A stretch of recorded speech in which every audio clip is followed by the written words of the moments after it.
Will the war in Iran make Australia use less plastic? Or could we be forced to recycle more single-use containers? There is a possibility that, unfortunately, this war might be the very thing that will force us to be able to fully recycle our plastics on shore. There is an enormous amount of interest in the long-term potential of getting away from plastic. The war in Iran has sent shockwaves through global supply chains as the Strait of Hormuz stays closed, as well as petrol and diesel. The strait is a key delivery route for a byproduct of crude oil that is now cut off. It's called NAFTA. So NAFTA is the backbone of how plastics are made. So that's causing huge problems for these downstream industry to actually manufacture those products. Some of the key materials that naphtha is used for are polyethylene, which goes into plastic bags and water bottles, and polypropylene, which makes harder materials like water bottle caps. Australia is so minuscule when it comes to producing plastics. We predominantly have to rely on international supplies. Companies that make food packaging have been totally scrambling to get enough material, and they're paying a lot more for it. Price has gone crazy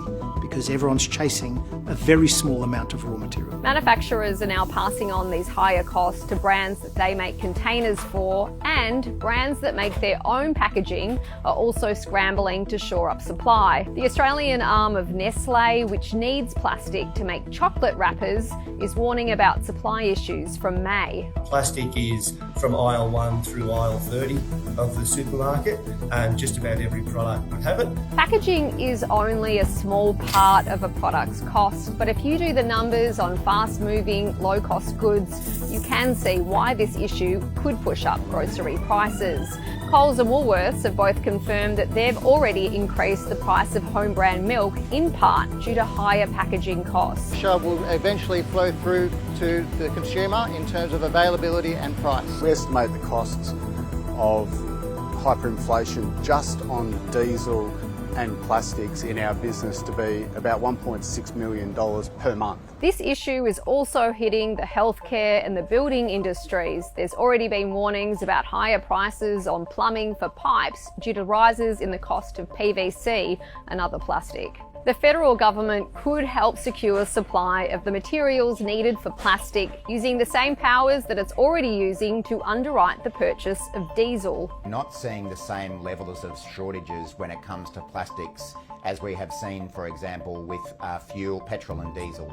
But that's not to say that if this crisis continues, that we wouldn't see very serious impacts on plastic supplies and prices into the country. If the war continues, if the strait doesn't sort itself out, if supply doesn't miraculously start flowing, then there is a likelihood that we will run out of certain raw materials. This issue is raising the same sorts of debates that we're currently having on petrol and diesel. There's concerns about Australia losing its last local manufacturer of one material, polyethylene, and there's calls for laws on recycling to finally be passed, so Australia is using less virgin plastic material. If you think about the current crisis and you think about sovereign capability, actually Australia has got great sovereign capability on recycling. Nestle told me that this issue forces the case for a circular economy, but recycled plastic is more expensive than virgin material and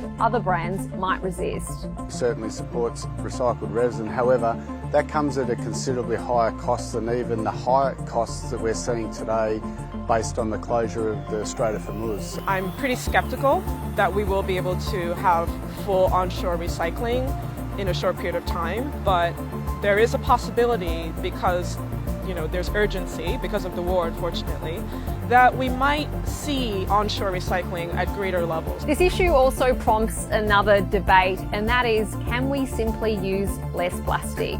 The milk brand Norco says that it would be very hard for them to go back to glass bottles like the good old days, but experts say that this prompts a longer-term rethink. We can use alternative materials such as bamboo, fabrics, aluminum, glass, cardboard, paper, wherever it's appropriate. I would say medium time frame would be between 12 to 18 months. Unfortunately, we don't know how long the war is going to last.